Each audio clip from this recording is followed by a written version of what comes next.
ମାଙ୍କର ଶୁଦ୍ଧିକ୍ରିୟା ପାଇଁ ଗାଁକୁ ଯାଇଥିଲେ। ମାଲିକଙ୍କ ଠାରୁ ଖବର ପାଇ ଘରକୁ ଫେରି ଦେଖିବା ବେଳକୁ କଳା କନା ବୁଲେଇ ଦେଇଛନ୍ତି ଚୋର। ଭଦ୍ରକ ସହର ଅପର୍ତ୍ତିବିନ୍ଧା ଅଞ୍ଚଳରୁ ଏମିତି ଅଭିଯୋଗ ଆସିଛି।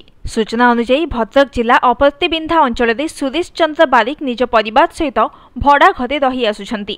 ମାଙ୍କର ଦେହାନ୍ତ ପରେ ଶୁଦ୍ଧିକ୍ରିୟା ପାଇଁ ନିଜ ପରିବାର ସହିତ ଗାଁକୁ ଯାଇଥିଲେ।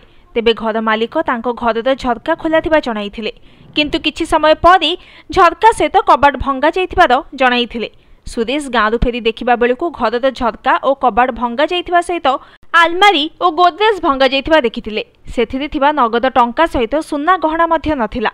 ଶେଷରେ ସେ ଭଦ୍ରକ ଟାଉନରେ ଚୋରି ନେଇ ଅଭିଯୋଗ କରିଛନ୍ତି।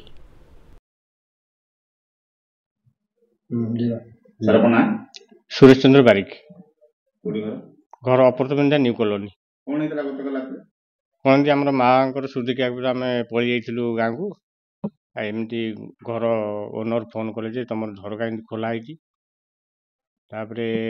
मुझे खोला जदि देखी बोल कि 15-20 मिनट पर फोन कर कहले ना सब कबाड़ झरका फरका सब भंगा हो जिनस पतर ना सब 300 थर कि पड़ी जिनस किसी ना सब लुट हाँ घरे करन जिन सब थिला गडरेज रे थिला 5 भरी ऊर्ध सुना सुना गहना सब थिला 50,000 ऊर्ध कैश थिला। थाना बर्तमान जाऊँगी लेखिकी थाना अभियोग करने।